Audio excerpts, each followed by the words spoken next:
O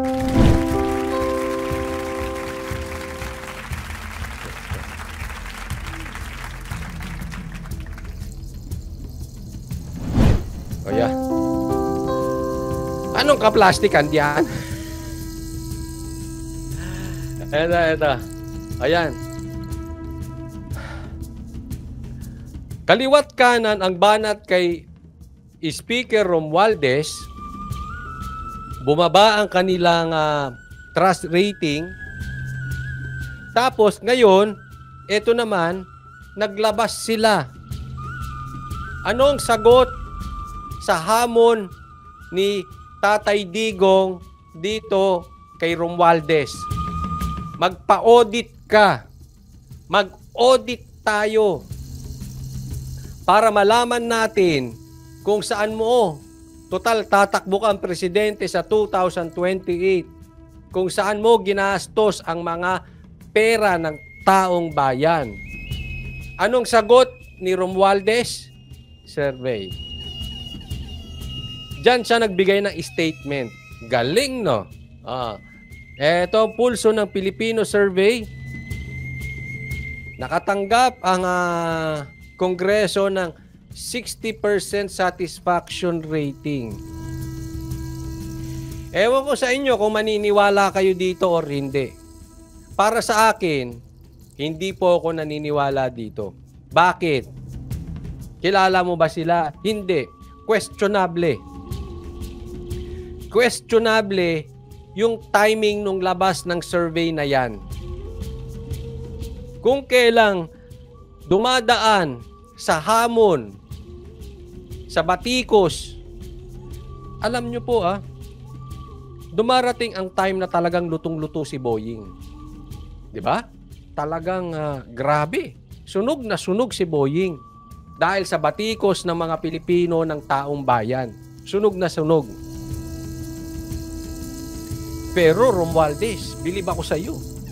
Tinalo mo ang sunog, ang galit ng taong bayan kay SOJ Boying. Ganong kalupit yung ginawa mo. Tinalo mo siya sa madlang people, sa balita. Ewan ko lang Sabi nga nila, ewan ko kung makakabangon ka pa dyan sa kinasasadlakan mo ngayon. Mali po ang ginawa mong diskarte. Una sa aking pagkakaalala, wala pang nanalong Speaker of the House sa pagka-presidente. Pangalawa, wala po talagang national appeal kayo. Dediretsuin po kita. Ang iyong appeal ay nakadikit lamang kay Marcos. Parang appeal ni Rojas na nakadikit lamang kay Pinoy.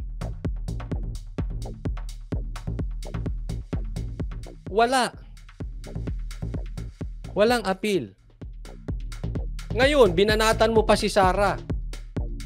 E di yung appeal, posible na makamarcos at posible na makamakasara na wala pa sa'yo.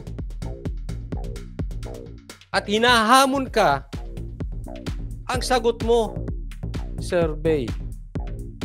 Ano sabi niya? I am mighty humbled by the feedback of our kababayans on the work that the House has produced the past few weeks. We in the House will show our gratitude to Filipinos by working at an even higher pace to close out the year. Sabi niya, we in the House will show our gratitude to Filipinos. Hindi. Dapat, we in the House will show the audit to Filipinos. Hindi po yung gratitude ang gusto makita ng mga Pilipino sa inyo dyan sa Kongreso. Ang gusto po ng mga Pilipino ay makita yung audit. Paano nyo ginastos ang pera ng taong bayan? Let me repeat that. Iyan po ang hamon ni Tatay Digong at yung panawagan ni Tatay Digong kung hindi nyo po ilalabas. Kami po, Banateros, ay mangunguna at sasama po kami sa panawagan ni PRRD na ipapalabas namin sa inyo ang computation, ang audit kung paano nyo ginastos ang pera ng taong bayan. At hindi lang kami banateros, marami pa. Maraming mga vloggers. Kung natakot nyo ang media, ang vloggers, marami ang sasama sa panawagan ni PRRD. Eto na po. Kaya kung ako sa'yo, speaker, huwag mong sirain ang pinagsamahan. Huwag mong sirain ang pinsan mo. Kasi baka mamaya, ikaw pa ang dahilan ng ikabagsak. Ilabas nyo ang audit. Dahil aaraw-arawin namin kayo dyan sa audit na yan. Show me the money. Show us the money. Ay. Sabi ko sa inyo huwag niyong kantiin si PRRD. Political suicide yun At tatandaan ninyo, ang weakness ng tatay ay ang anak na babae. Ako'y naniniwala doon. Kinanti niyo Ngayon, magkakalabasan kayo ng audit. So, sige. Hindi, pati si Sara, maglabas siya. Lahat kayo, maglabas. Huwag kung ano-ano, survey. Hindi namin kailangan ng survey. Gratitude, hindi namin kailangan ng gratitude. Ano pa? Bigas, hindi namin kailangan ng bigas nyo. Yung may pangalan mo, hindi namin kailangan yun. Huwag tayong maglokohan. Ilabas nyo yung audit. Audit. Tama. Diba? Simple. Huwag nyo kaming kaliwat kanan. Huwag nyo kami iligaw. Alam mo kayong mga nakapaligid kay Marcos, kayo sumisira. Sa Marcos nyo, kayo sumisira. Tandem kayo ni SOJ Boying. Kayo humihila pababa sa rating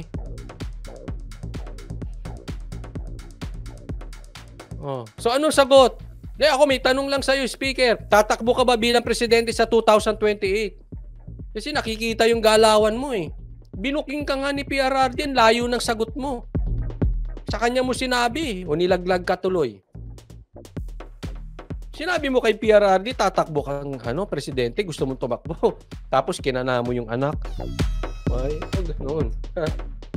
Wag.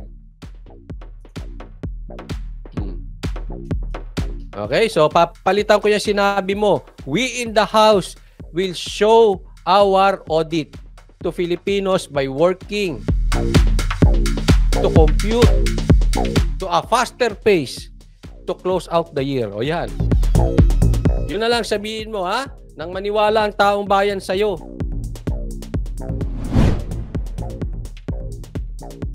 Simple. Kung ano-ano pa sinasabi. Ito, tingnan nyo.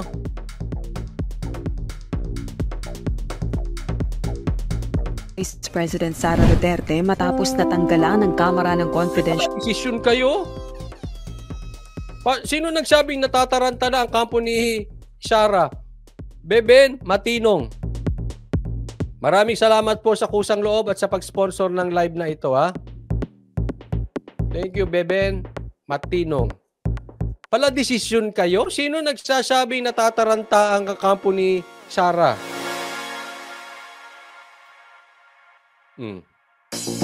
Oy, partner Randall Bunagan, shout out sa'yo. Alam mo ba sa katunayan? Eto, walang biro to sa inyo sasabihin ko.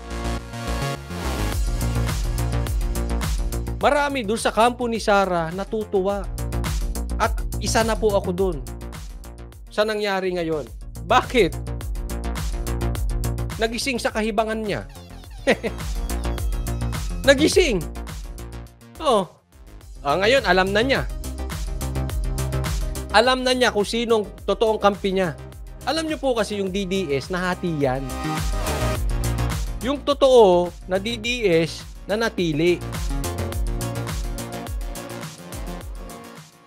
Alam niyo na. O yun! Pangkape, thank you partner Randall Bulagan. O yan ito matagal na sumusuporta kay Coach Oli. Thank you sa kusang loob, Randall Bulagan. Pala desisyon? Ewan ko Pero wala akong nakita sa kampo na nataranta. Ano nga eh, ang taas nga. Ang taas ng energy, kaya nga dami namin ginagawa. Bakit? Natauhan eh. Funds para sa taong 2024. Ito ang pananaw ng dating Sabi ni Randall, mag-bet ka na. Naku, ayoko na yan. Eto, si partner Randall ang nagpahamak sa akin. joke lang ha. Oo. Ilalagay mo na naman ako, tapos sintu-sintu pala. Ang bira. Sintu-sintu. Joke lang ha. Ayoko na ng ayos na akong single katulad ni Banat Bay para mamaya matapat na naman sa sintu-sintu. tagapagsalita ni Vice President Leni Robredo at former Akbayan Party List Representative Barry Gutierrez. Buhay pa bala kayo? Tagapagsalita ni Leni, buhay pa bala kayo? Irrelevant na itong mga dilawan na ito eh. Dapat ba ito pinapakinggan pa ba itong mga ito? Hoy! Nainodoro na kayo eh. Nagkisaw-saw na naman kayo. Huwag na kayong makisaw-saw. Ha? Paglaos na, tingnan mo, yung iba naming mga kasamahan sa politika na laos na. Anong ginawa? Nagbablog na lang ng artista. Huwag na ipagpilitan. Pag pinilit mo, dudugo. Laos na kayo. Ang gawin nyo, eto suggestion ko kung kayo dilawan. Para maging relevant, sip-sip na lang kayo. Okay? Huwag na kayong kumontra. Wala eh. Yung kontra nyo, wala ng power. Hindi, totoo ha. Alam nyo, ang pagkontra, nasa influence yan. Pag kontra ka ng kontra, wala kang influence, wala din. Wag na. Laos na, dilaw. Kasunod ng paglalabas ng pahayag ng ama, Rodrigo Duterte, Janet Ariola, maraming salamat. Congrats. Thank you. Saan? kaugnay ng issue. Sa unang pagkakataon na pagsalita Thank you, partner Randall. Buti nadalaw ka ngayon. Tagal-tagal mong nawawala ha. kaugnay ng liderato ng Kamara, sinabi ni dating Pangulong Duterte na kung balak tumakbong presidente ni Speaker Martin Romualdez, hihingi siya ng audit kung paano ginastos ang pondo ng bayan. Hindi naman sinabi na kung gustong tumakbo Hindi, sinabi niya gustong tumakbo niyan, hindi kung. Tatakbo talaga si Romualdez, yun ang sinabi. Tila binaliwala naman ni Speaker Romualdez ang mga pahayag laban sa kanya ng nakatatandang Duterte. Ano hindi niya ibabaliwalain, hindi niya masasagot. Ang tanong, tatakbo ka ba? Tanong, lalabang ka ba ng audit? Buti nga ayoko magsalita baka. Buti nga audit lang ang hinamon sa'yo ni PRRD, hindi yung ayoko na sabihin. Yun lang ang humble niya, audit. Ay, namimiss ko yung ganyan ni partner Randall. Pakulay na po USA, Japan, Canada.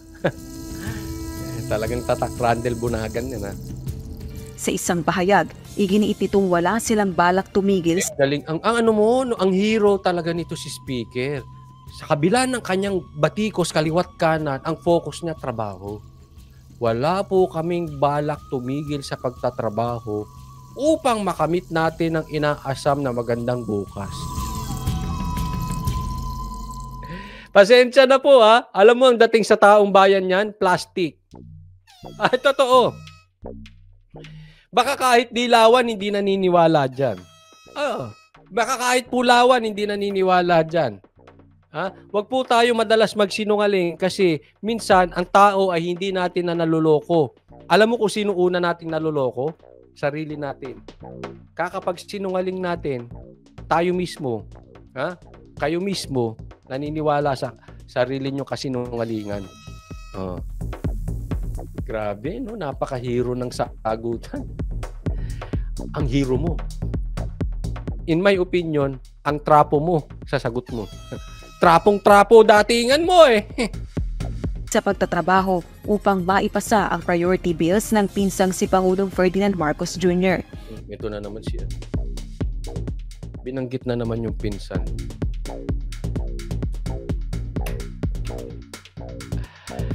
Alam mo pagka mga ganito,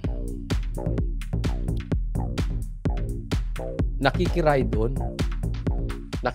on siya doon sa success at followers nung kanyang pinsan. Lagi banggit.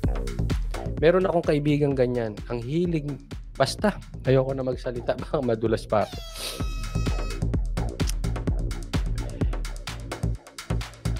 Gawa ka sarili pangalan mo.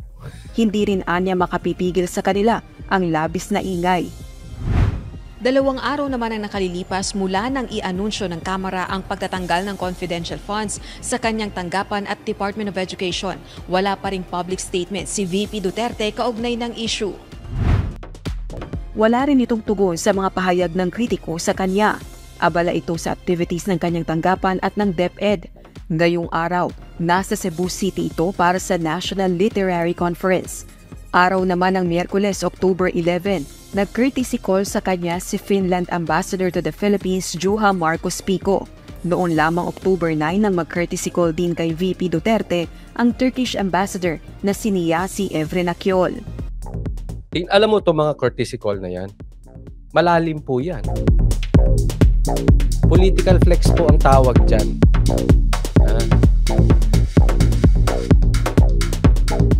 Ang ibig sabihin niyan, aminin man nila or hindi,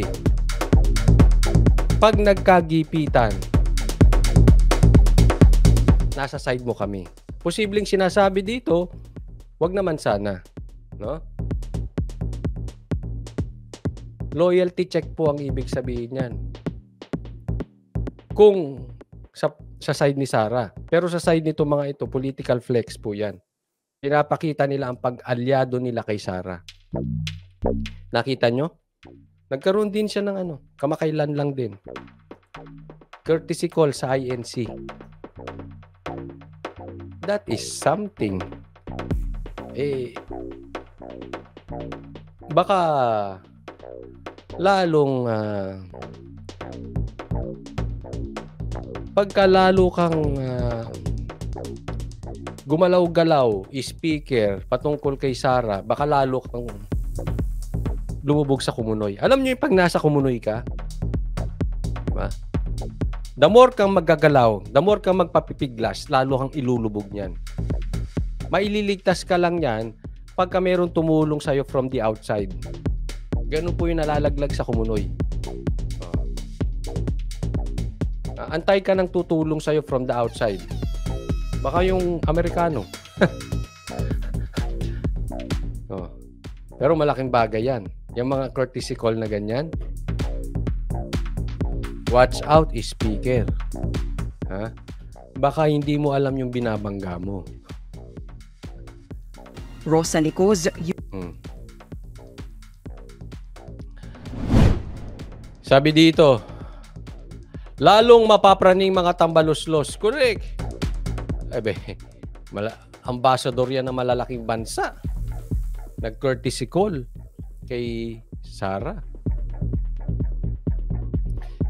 Dave, malaki ang tiwala at paggalang kay BP kaya may courtesy call. Yes. Focus sila sa mission nila pangbayad sa Smart Magic. Ako, ito, naniniwala ako, ha? Pag ang makakalaban ni Sara sa 2028,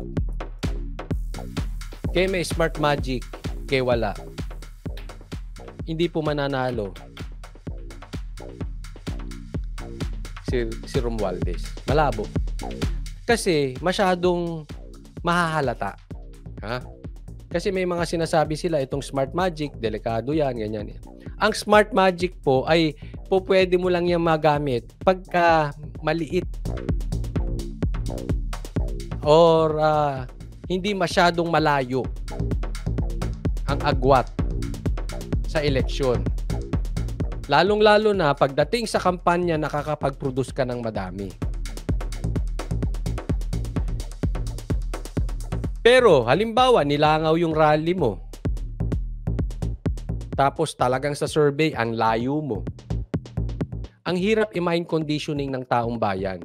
Mahahalata. At I'm positive. I'm very, very, very sure. Mas sure pa sa sure. Kung si Sara at Romualdez lang ang maglalaban, tatambakan ni Sara si Romualdez.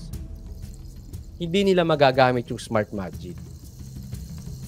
Mas delikado pa nga kung si Tulfo. Oh, hindi ko sinasabi ha. Hindi ko sinasabing mandadaya si Tulfo.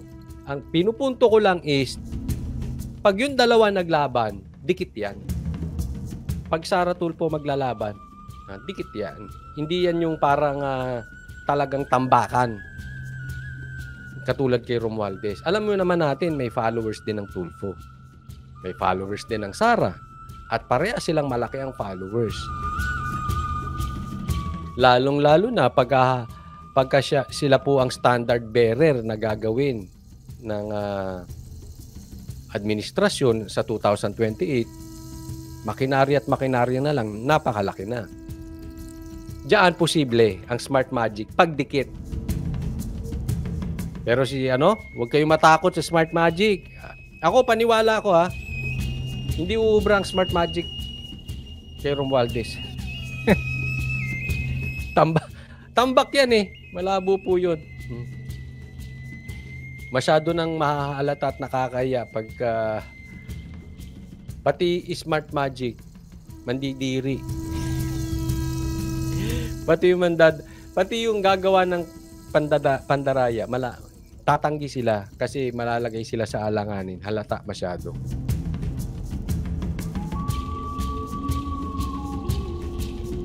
Sabi ni Dudes Tarepe, kung manalo yan si Tamba, talagang napakababang nila lang ng mga Pilipino, correct.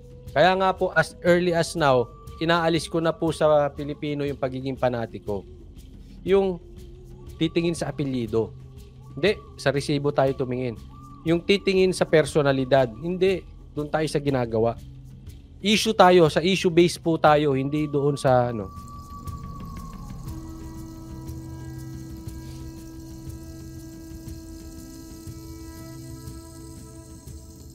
Ayan. Ito po, next tayo.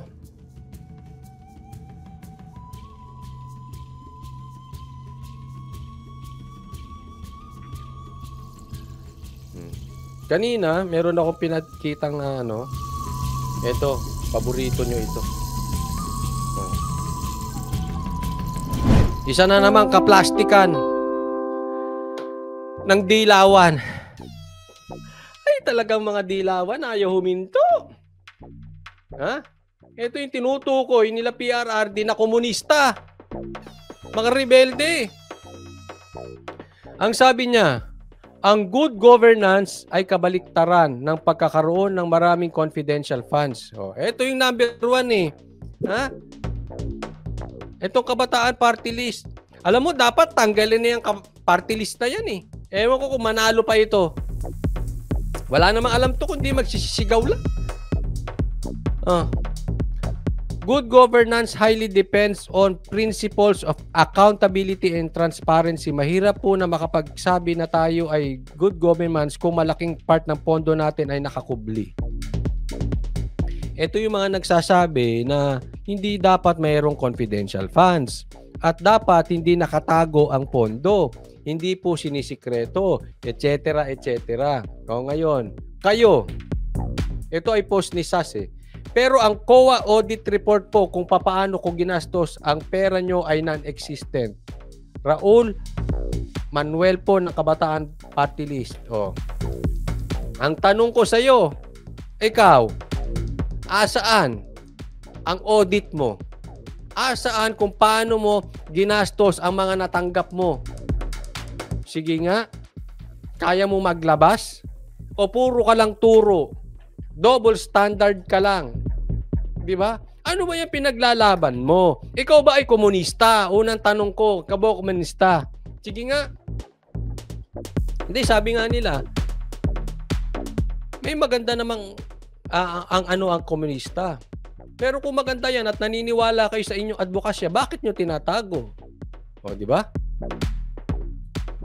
Ba't mo tinatago? Ano bang gusto mo sa taong bayan? Mabundok? Bakit nyo tinatago ang inyong Huwag tayong Huwag tayong double standard. Huwag yung hingi kayo ng hingi kay Sara, kayo hindi nyo kayang ilabas. Kaya nyo ilabas? Oh. Etong grupo na to, kaya galit na galit si Tatay Digong.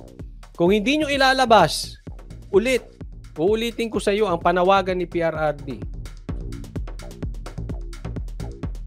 Kung hindi nyo ilalabas ng amo mong speaker na si Romualdez, kami po ay sasama kay PRRD sa kanyang panawagan na mananawagan ng ilabas nyo ang audit. Kayo ng amo mo, ilabas nyo. Puro kayo turo, hindi nyo namang kaya. Wala kayong ginagawa. Hindi kayo sa totoo lang. Ha? Kayo ang panira ng bayan. Wala kayong naitutulong.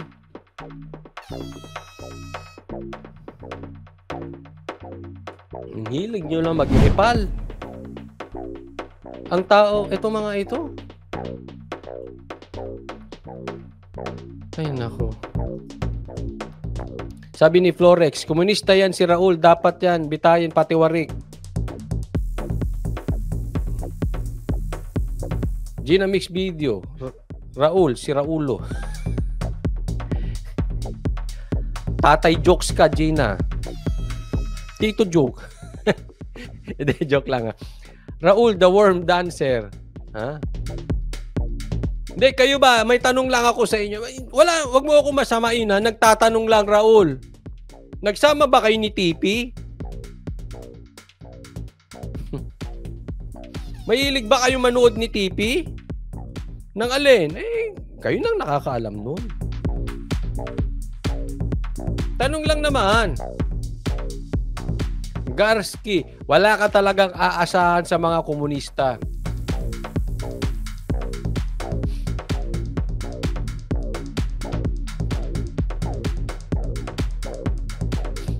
Sabi naman ni Heldrick Vallaroso, mas may kwenta ang resibo ni Tulfo kaysa kay Sara.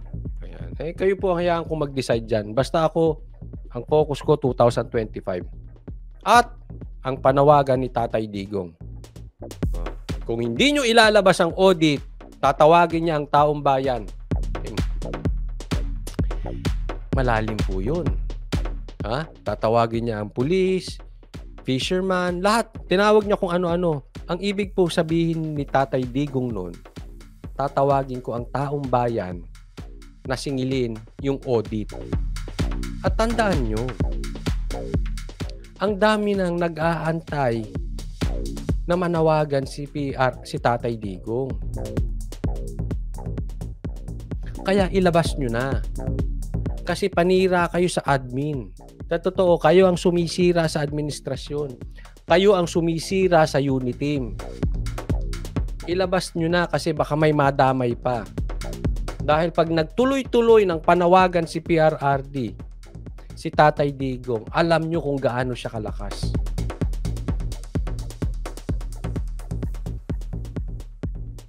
Hanggang ngayon, malakas pa rin si Tatay Digong. So, wag niyong sirain. Ha? Wag niyong sirain. Hoy! Buhay Canada 519. Sabi niya, congratulations, Coach Oli. Senior Field Trainer. Maraming salamat po. At ayan po ang advokasya ng Banateros Brothers ay mabuksan ang tapang at totoong balita ng mga vloggers. So maraming salamat po sa tiwala at sa mga alam naming nasa likod namin, especially no medyo nagka-problema kami dito sa pananakot sa amin. Thank you po. Thank you Buhay Canada sa pag-sponsor ng live na to at sa kusang loob. Sabi ni Fernando Sereno, si Saraula ba yan? Kamukha niya yung nasa parlor. Correct, no?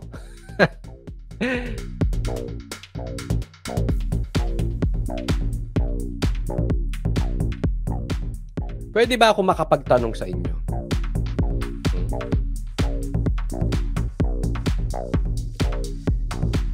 Doon sa mga sasama sa panawagan ni Tatay Digong na audit kay Tamba, sige nga, comment lang po kayo, fist bump. Ha? Sa Facebook or sa YouTube, or kung ikaw ay manunood ng replay, ilagay nyo po sa komentaryo nyo, fist bump.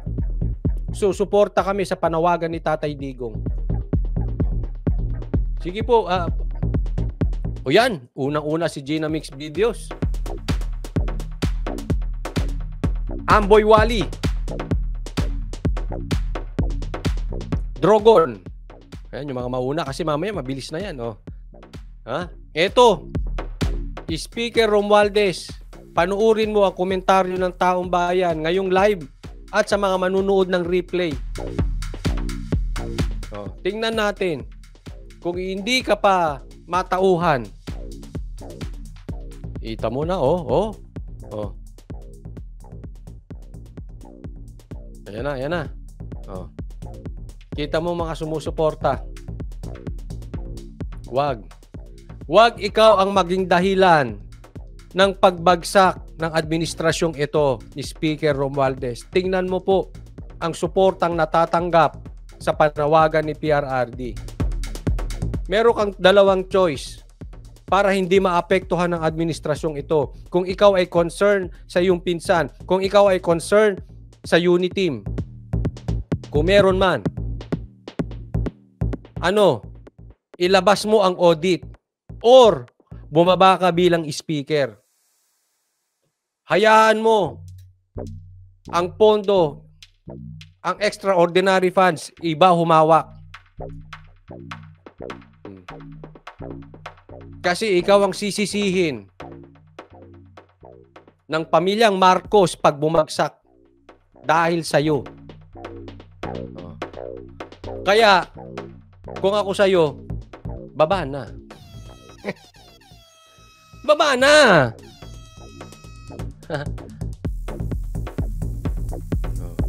Mamili ka, ilalabas mo ang audit at lalo kang mababusisi kung saan nyo ginastos ang pera o bababa ka.